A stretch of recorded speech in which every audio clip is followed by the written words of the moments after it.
ဘာပေါ်မှာအောင်မြင်ဆုံးဆိုတဲ့လူသားတွေရဲ့နှစ်ပေါင်း34တဲ့ကြာအတွေ့အကြုံတွေကိုနိုင်နေငယ်တွင်ကိုယ့်အုံနောက်ထဲကုထဲလို့ရတဲ့နီလန်တစ်ခုရှိတယ်ဆိုရင်ရောသင်ယုံကြည်နိုင်မလားဒါဟာသိပ္ပံစိတ်ကူးရင်ဇလံမဟုတ်ပါဘူး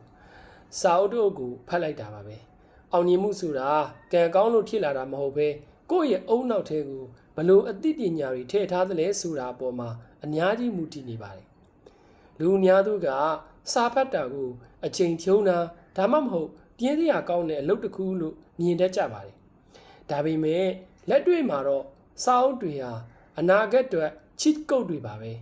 အောင်မြင်မှုစီသွားတဲ့လမ်းမှာအမားတွေအများကြီးတက်ကြပေမဲ့တကယ်ထိတ်တန်းရောက်နေတဲ့သူတွေကတော့သူတို့ရဲ့အမားတွေသင်ခန်းစာတွေကိုစာအုပ်တွေထဲမှာချရေးကြကြတည်သားပါသူတို့ရဲ့ဘဝတသက်တာသင်ခန်းစာကိုကြက်တောင်းကနန်းလောက်နဲ့ဝယ်ဖက်ခွင့်ရတာဟာဘဝအတွက်အနည်းဆုံးရင်းနှီးမြုပ်နှံမှုဖြစ်ပါတယ်ဒီနေ့ခေတ်လို့အရာရာညံစံလွန်ပြီးအာယုံစုစိုက်မှုတွေပြန့်လွင့်နေတဲ့ကမ္ဘာမှာစာဖတ်ခြင်းကတင့်ရဲ့အုံနောက်ကိုပိုပြီးနက်နက်ရှိုင်းရှိုင်းတွေးခေါ်နိုင်အောင်လေ့ကျင့်ပေးပါတယ်ဘုသူဒ္ဓဆိုတာအနာဂတ်မှာအဖိုးတန်ဆုံးငွေကြီးတစ်ခုဖြစ်လာမှာပါစာပတ်တဲ့အခါကိုမရဖူးတဲ့နေရာတွေကိုမကြုံမှုတဲ့အခက်အခဲတွေကိုတခြားသူရဲ့မျက်လုံးနဲ့မြင်ကြည့်ခွင့်ရပါတယ်ဒါဟာပြဿနာတွေကိုဖြေရှင်းနိုင်စွမ်းမြင့်တက်စေသလိုတခြားသူတွေထက်ခြေတလန်းပိုသာစေတာပါအောင်မြင်တဲ့သူတိုင်းမှာရှိတဲ့အကြီးမားဆုံးလက်နက်ကတော့စင်စက်မပြတ်တင်ယူလို့စိတ်ပါပဲ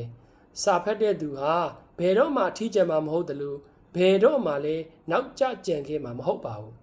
ဒီနေ့ကိုစာမျက်နှာ10မျက်နှာပဲဖတ်ဖတ်တစ်နှစ်ကြာတဲ့အခါတင့်ရဲ့အတွေးခေါ်နဲ့စကားပြောပုံတွေကအရင်ကနဲ့လုံးဝမတူတော့တာကိုတွေ့ရပါလိမ့်မယ်ဒါကြောင့်တင့်ရဲ့အနာဂတ်ကိုပြောင်းလဲခြင်းနဲ့ဆိုရင်ဒီနေ့ပဲစာအုပ်တစ်အုပ်ကိုစတင်ကင်တွယ်လိုက်ပါအောင်မြင်မှုဆိုတာစာမျက်နှာတစ်ခုချင်းစီကိုလှန်လိုက်တိုင်းမှာတဖြည်းဖြည်းနီးကပ်လာတာဖြစ်လို့ပါအခုကစပြီးတင့်ရဲ့အချိန်တွေကိုအသိပညာတွေနဲ့အစားထိုးလိုက်မယ်ဆိုရင်မကြခင်မှာပဲသင်ချစ်ချင်တဲ့ပန်းနိုင်စီကိုရောက်သွားမှာအသေးချပါပဲ